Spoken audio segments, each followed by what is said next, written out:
Hello students, welcome back to Mandeep education academy's YouTube channel. तो बच्चों, class 12 physics chapter 3 current electricity के lectures को आगे बढ़ाते हैं और आज के लेक्चर में हम लोग डिस्कस करने जा रहे हैं combination of cells. Combination of cells के अंदर दो इंपॉर्टेंट डेरिवेशंस हैं और इसके फॉर्मूले क्या हैं और इस पे बेस्ड न्यूमेरिकल्स कैसे करने हैं, ये सब कुछ इस लेक्चर में हम लोग सीखने वाले हैं। कॉम्बिनेशन ऑफ सेल्स क्या होता है बच्चों? बिल्कुल वैसे ही जैसे आपने कॉम्बिनेशन ऑफ कैपेसिटर्स या कॉम्बिनेशन ऑफ रेजिस्टर्स पढ़ा है।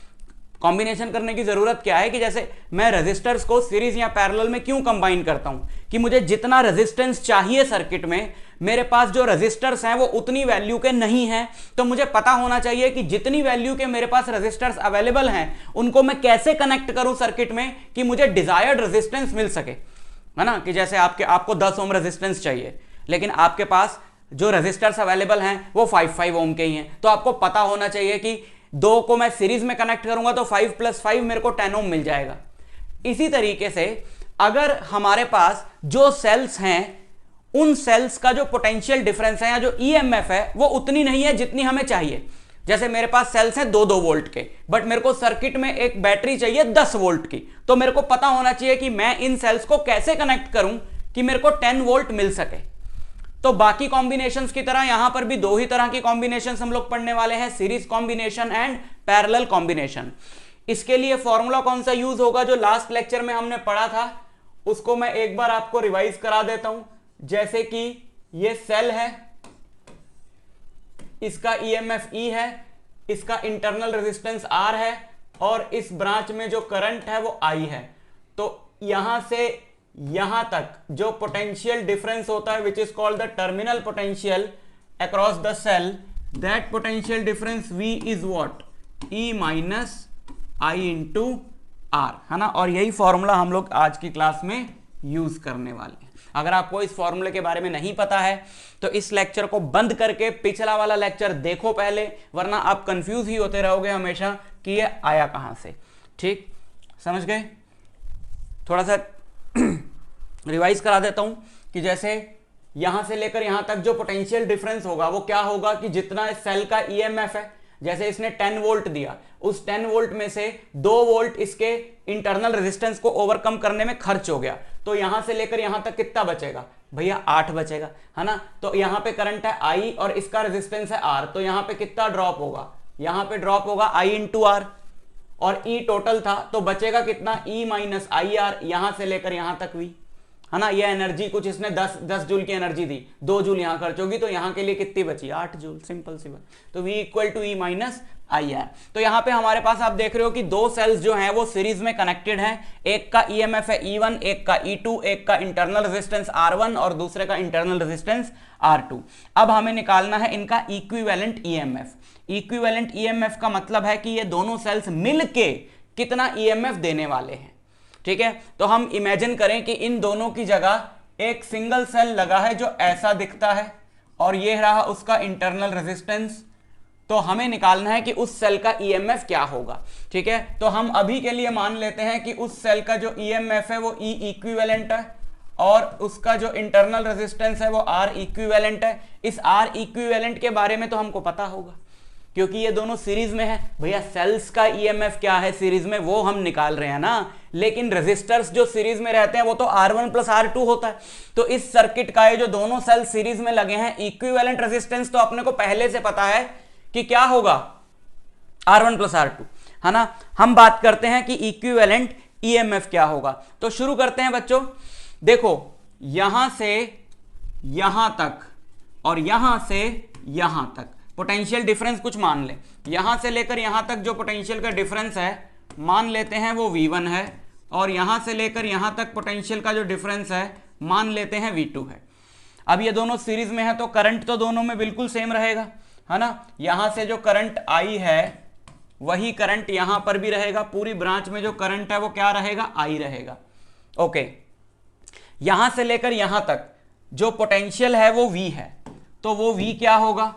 यहां से लेकर यहां तक जो पोटेंशियल है वो V है, वो क्या होगा? ऑब्वियसली वो V1 + V2 होगा, क्योंकि ये दोनों सीरीज में हैं तो इनके पोटेंशियल्स क्या हो जाएंगे? ऐड हो जाएंगे।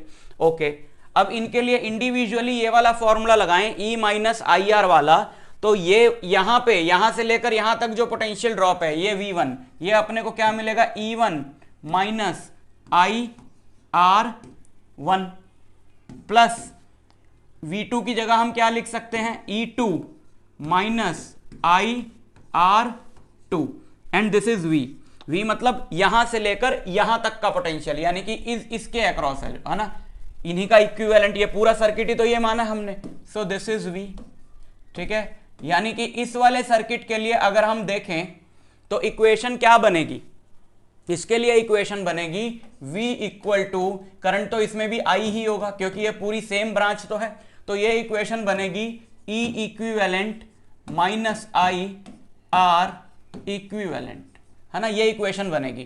तो हम इसको सॉल्व करके एक ऐसी इक्वेशन बना लें तो कंपेयर करके हम निकाल सकते हैं कि E इक्विवेलेंट की जगह क्या आया है और R इक्विवेलेंट की जगह क्या आया है।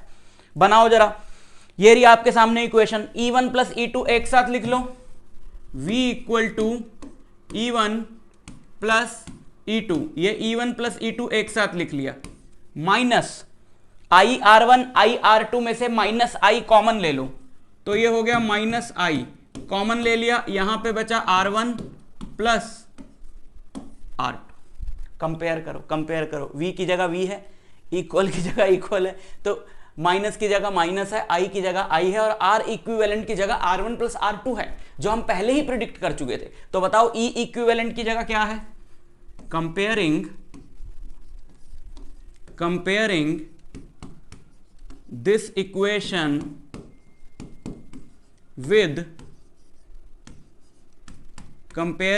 Equation with V equal to E equivalent minus I R equivalent, we get, ये सब लैंग्वेज लिखनी पड़ती है ना आपको, we get E equivalent is what E1 plus E2, E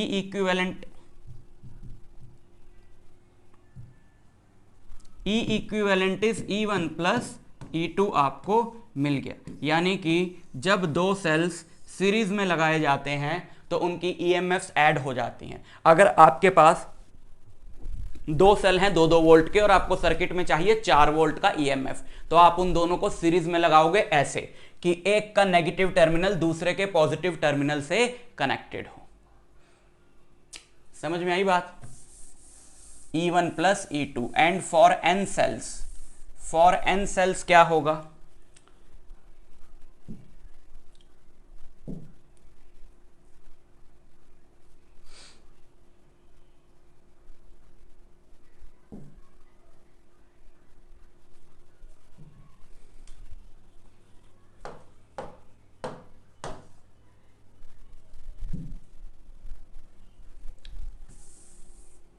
for n cells क्या होगा, E equivalent for n cells obviously E1 plus E2 सबको ऐड कर देंगे plus E3 up to E की पावर En।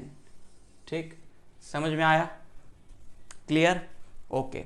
अच्छा, अगर ये जो सेल्स हैं, ये जो दोनों अभी तो ऐसे लगे हैं, लेकिन अगर इनको ऐसे लगा दिया जाए कि दोनों के या तो नेगेटिव टर्मिनल्स कनेक्टेड हों आपस में या फिर दोनों के पॉजिटिव टर्मिनल्स कनेक्टेड हों आपस में, अगर इन्हें ऐसे लगा दिया जाए, इसका EMF है E1, इसका EMF है E2, यहाँ पर भी ये है E1, ये है E2, तो इन दोनों ही केसेस में इक्विवेलेंट EMF क्या आएगा, E1 minus E2, equivalent EMF आएगा E1 माइनस E2। ठीक, समझ में आई बात? ओके, सो क्यों होता है ऐसा? अब देखो, ये वाले सर्किट में जब एक का नेगेटिव दूसरे के पॉजिटिव से कनेक्टेड था तो दोनों सेम डायरेक्शन में करंट सेंड कर रहे थे, यानी जो करंट का फ्लो है उसमें हेल्प कर रहे थे। यहां पर ये दोनों एक दूसरे की EMF काटेंगे क्योंकि ये इस डायरेक्शन में करंट सेंड करना चाहेगा।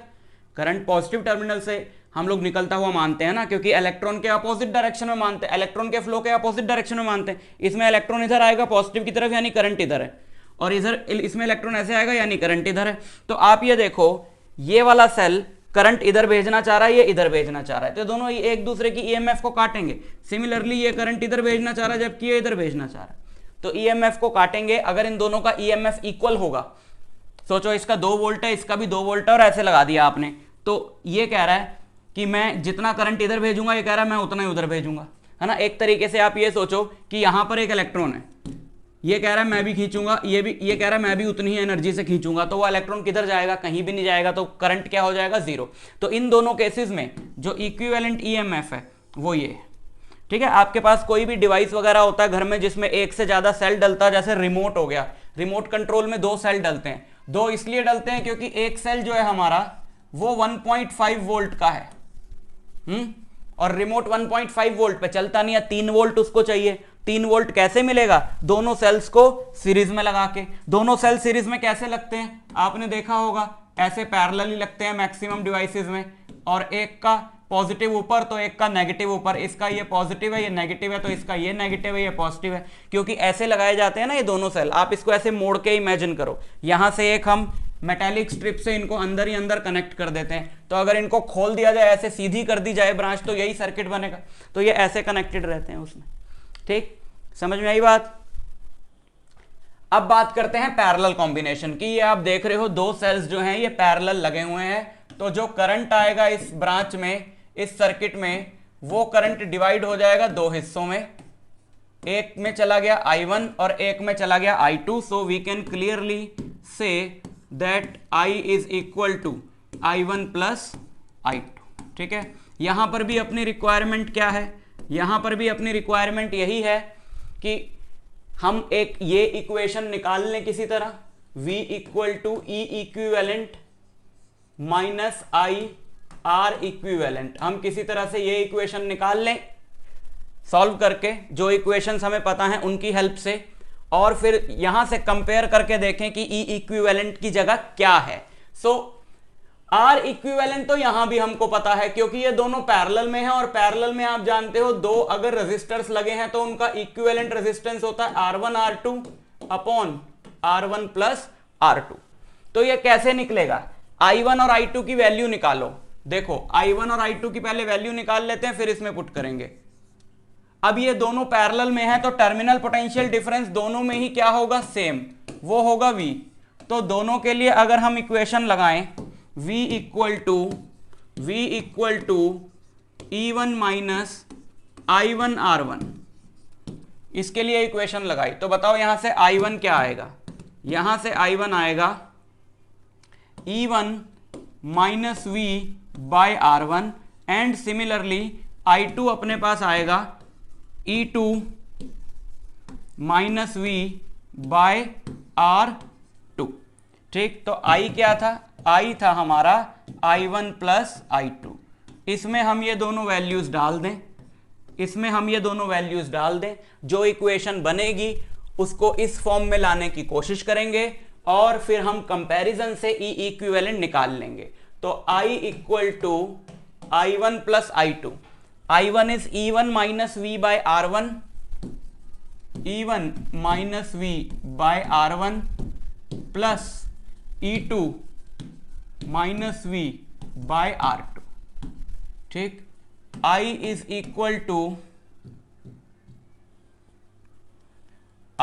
इक्वल टू जरा सेपरेट करो। अब हमारा पूरा पर्पस यही है कि हमें इसको इस इक्वेशन में चेंज करना है, तो उसके लिए हम देख रहे हैं V एक तरफ है, तो हमें V एक तरफ रखना है और बाकी सब हम दूसरी तरफ फेंक देंगे, फिर देखेंगे क्या होता है। तो पहले तो इसको सेपरेट किया और इसको भी सेपरेट किया, E2 by R2 minus V by R2, ठीक है। अच्छा, यहां से V कॉमन ले लिया, I equal to E1 by R1 plus E2 by R2 minus V 1 upon R1 plus 1 upon R2। ये पूरा इधर ले चलते हैं, V into R1 plus R2 हो जाएगा ये एलसीएम लेके, अपॉन R1 R2, ठीक, इक्वल टू, इसको भी थोड़ा एलसीएम लेंगे, E1 R2 plus E2 R1 upon R1 R2, और ये I उस तरफ गया, इसकी जगह हम लिख देंगे -I। अब बस V इधर रखना है, बाकी पूरा उस तरफ शिफ्ट कर देना है। थोड़ी जगह बनाई जाए।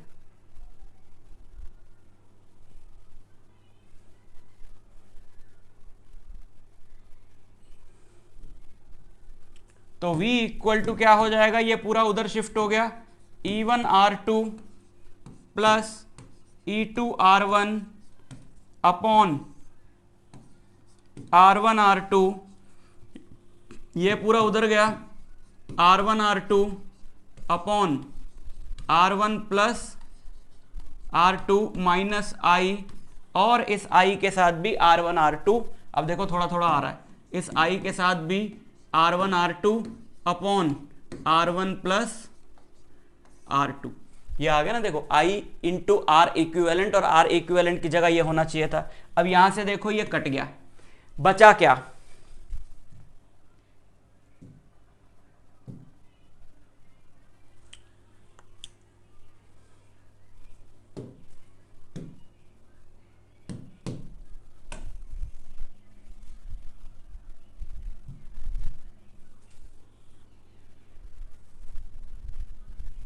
बचा क्या, बचा हमारे पास V equal to E1 R2 plus E2 R1 upon R1 plus R2 minus I R1 R2 by R1 plus R2। ठीक है, अब आप इसको कंपेयर कर लो तो आपको पता चलेगा कि E equivalent when two cells are connected in parallel is E1 R2 plus E2 R1 upon R1 plus R2। ठीक, ये हो गया E इक्विवेलेंट का फॉर्मूला, बट दो सेल्स के लिए। अगर मैं आपको 3 दे दूं तो यहां पे कोई ऐसा पैटर्न नहीं बन रहा है जिससे आप 3 का पता लगा लो। जैसे सीरीज में क्या था, E1 प्लस E2, तो ऑब्वियसली 3 होंगे तो E1 plus E2 plus E3 हो जाएगा। अब यहां पे मैं आपको बोल दूं एक तीसरा सेल है जिसका EMF है E3 और इंटरनल रेजिस्टेंस है R3, तो E1 के साथ R2 है, E2 के साथ R1 है। अब E3 के साथ क्या लगाओगे, है ना, E3 के साथ R3 करोगे तो कोई पैटर्न बनेगा ही नहीं। So this formula is what, this formula is only for 2 cells. n cells का भी है, लेकिन ये जो फॉर्मूला अपन ने डिराइव किया, अपने को डेरिवेशन आएगा तो हम 2 सेल्स का करके बताएंगे। फॉर n सेल्स भी किया जा सकता है, आपको डायरेक्ट फॉर्मूला याद रखना है।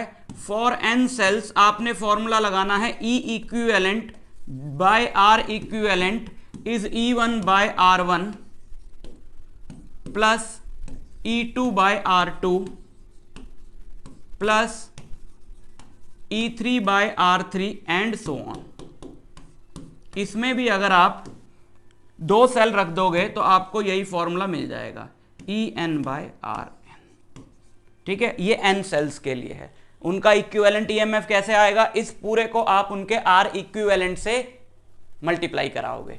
ठीक है, if cells are identical, if cells are identical, cells अगर सारे एक जैसे हों तो सबका EMF सेम होगा और सबका इंटरनल रेजिस्टेंस भी सेम होगा। अगर सेल्स आइडेंटिकल हैं तो देखो जरा E इक्विवेलेंट क्या आएगा, 2 सेल्स पे अगर मैं लगाऊं ER plus ER upon R plus R, so this will be what, this will be 2ER upon 2R।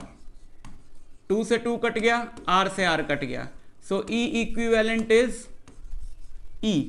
अब E तो एक सेल का भी था, E तो एक सेल का भी था और दोनों को पैरेलल में लगाया तब भी E आ रहा है, तो अपन पैरेलल में लगाएं क्यों। बट हमको EMF के पॉइंट ऑफ व्यू से तो कोई फायदा नहीं हुआ सेल्स को पैरेलल में लगा के, क्योंकि एक का भी E था, 2 का भी E है, 10 का भी E आएगा अगर पैरेलल में लगा दोगे आइडेंटिकल सेल्स को। लेकिन हमें फायदा होता है इंटरनल रेजिस्टेंस के पॉइंट ऑफ व्यू से। अब ये दोनों सेल्स हैं RR के और इनको लगा दिया हमने पैरेलल में, तो इक्विवेलेंट रेजिस्टेंस क्या हो जाएगा, R/2 कम हो जाएगा। इसी तरीके से सीरीज में जब हम n सेल्स लगाते हैं तो ईएमएफ के पॉइंट ऑफ व्यू से तो फायदा होता है, लेकिन इंटरनल रेजिस्टेंस के पॉइंट ऑफ व्यू से नुकसान होता है। अगर आप 3 सेल लगाओगे ईएमएफ ई और इंटरनल रेजिस्टेंस आर के सीरीज में, तो आपको ईएमएफ तो 3E मिलेगा, लेकिन इंटरनल रेजिस्टेंस भी 3R हो जाएगा बढ़ के। तो दोनों ही तरह की कॉम्बिनेशंस के अपने फायदे हैं, अपने नुकसान हैं। तो इस पे क्वेश्चन आएगा तो बहुत ही सिंपल सी बात है, just reduce that question to एक सिंगल सेल और एक सिंगल रजिस्टर, और फिर जो निकालना है निकाल दो। आपको कई सेल्स दिए होंगे क्वेश्चन में, आपको कई रजिस्टर्स दिए होंगे, बोला होगा ये निकालो वो निकालो, इसका करंट निकालो, इसका वी निकालो, कुछ भी। तो आप जितने भी सेल्स हैं आपको फॉर्मूला पता लग गया, आप उनका इक्विवेलेंट ईएमएफ निकाल लो, एक ई रह जाएगा। फिर आप जितने भी रजिस्टर्स हैं सबका आर इक्विवेलेंट निकाल लो, एक आर रह जाएगा। छोटा सर्किट बनाओ जिसमें ये ई है ये आर है, उस पर ओम्स लॉ लगा दो, V equal to I R. समझ गए? ओके, देखो कैसे, जैसे अपने पास ये सेल है, in the circuit shown the cells E1 and E2 have EMF 4 volt and 8 volt, और इसका इंटरनल रेजिस्टेंस है 0.5 ओम और इसका 1 ohm. Calculate current in each resistance. अब हर एक रेजिस्टेंस में अपने को करंट कैलकुलेट करना, इसमें सब में। ठीक, सबसे पहले तो आप इनका निकालो आर इक्विवेलेंट सर्किट का। सर्किट का आर इक्विवेलेंट क्या होगा, देखो सर्किट का आर इक्विवेलेंट क्या होगा। सर्किट का आर इक्विवेलेंट होगा 6 और 3 पैरेलल में, 6 और 3 पैरेलल में है तो 6 × 3 अपॉन 6 + 3, 18/9 2 ओम। 2 ओम 4.5 ओम के साथ ऐड कर दो, 2 ओम प्लस 4.5 ओम इज 6.5 ओम। और फिर ये जो इंटरनल रेजिस्टेंस होते हैं ये भी कैसे होते हैं, एक्सटर्नल रेजिस्टेंस के साथ सीरीज में, तो 6.5 प्लस 0.5 7 प्लस 1 8। तो R equivalent is what, it is 8 ohm. R equivalent is 8 ohm. ये दोनों पैरेलल में, ये इसके साथ सीरीज में, और बाकी दोनों भी उसके साथ सीरीज में। अच्छा, ई इक्विवेलेंट इज व्हाट। अब आप देख रहे हो कि ये दोनों सेल्स के पॉजिटिव टर्मिनल्स आपस में कनेक्टेड हैं, तो इक्विवेलेंट ईएमएफ होगा E1 माइनस E2, या फिर जो बड़ा है E2 minus E1। E2 minus E1 होगा इक्विवेलेंट ईएमएफ, ये वाला सेल डोमिनेट करेगा, तो 8 माइनस 4 आर ई इक्विवेलेंट हो गया 4 वोल्ट। समझ गए? अब एक सिंगल सर्किट बनाओ और सेल के जो टर्मिनल्स हैं वो इसके अकॉर्डिंग लगेंगे क्योंकि ये डोमिनेट कर रहा है। सो ये वाला होगा हमारा पॉजिटिव और ये नेगेटिव, और एक यहां पर एक सिंगल रेजिस्टर बना जो कि होगा 8 ओम का, और ये है 4 वोल्ट का। तो I कितना होता है, I होता है V/R, तो ये हो गया 4/8। So this is what 0.5 ampere. तो यहां से जो करंट निकल रहा है वो 0.5 एम्पियर है इस वाली पूरी ब्रांच में, that current will be 0.5 ampere. तो इसके अक्रॉस भी 0.5 एम्पियर, इसके अक्रॉस भी 0.5 एम्पियर, इसके अक्रॉस भी 0.5 एम्पियर। अब वो 0.5 एम्पियर करंट ऐसे जाएगा क्योंकि ये डोमिनेट कर रहा है, ऐसे आएगा, ऐसे आएगा, तो दो हिस्सों में डिवाइड हो जाएगा, I1 और I2। जिसका रेजिस्टेंस जितने टाइम्स ज्यादा है वहां उतने टाइम्स ज्यादा करंट जाएगा, कम उतने टाइम्स कम करंट जाएगा, है ना। तो ये रेजिस्टेंस डबल है, तो अगर इधर x करंट गया है तो इधर x/2 करंट जाएगा। यहां ये रेजिस्टेंस इससे डबल है तो यहां करंट इससे आधा जाएगा, तो यहां x करंट गया है तो यहां x/2 जाएगा। अब उस x की अपने को वैल्यू मिल जाएगी क्योंकि टोटल तो अपने को पता है इधर से कितना आया 0.5। So we can write x plus x/2 is 0.5। So 3x/2 is 0.5। इस इक्वेशन को सॉल्व करके वी गेट x एज 1/3, है ना, 1/3। सो इस वाली ब्रांच में कितना करंट जाएगा, इस वाली ब्रांच में करंट x की वैल्यू कितनी आ गई, यहां पे जाएगा 1/3 एम्पियर, और यहां पे उसका हाफ यानी वहां कितना जाएगा 1/6 एम्पियर। तो सब में करंट मिल गया। तो अपने को सीधा R इक्विवेलेंट निकालना है और E इक्विवेलेंट निकालना है, और ओम्स लॉ लगा के बाकी आगे की करंट डिस्ट्रीब्यूशन तो सेम है जैसे करते आए हो। ठीक है, तो बड़ा इंपॉर्टेंट टॉपिक था, बहुत ही इंपॉर्टेंट ये डेरिवेशंस थी, कॉम्बिनेशन ऑफ सेल्स। तो मैं आपसे मिलता हूं नेक्स्ट लेक्चर में, तब तक के लिए ऑल द वेरी बेस्ट।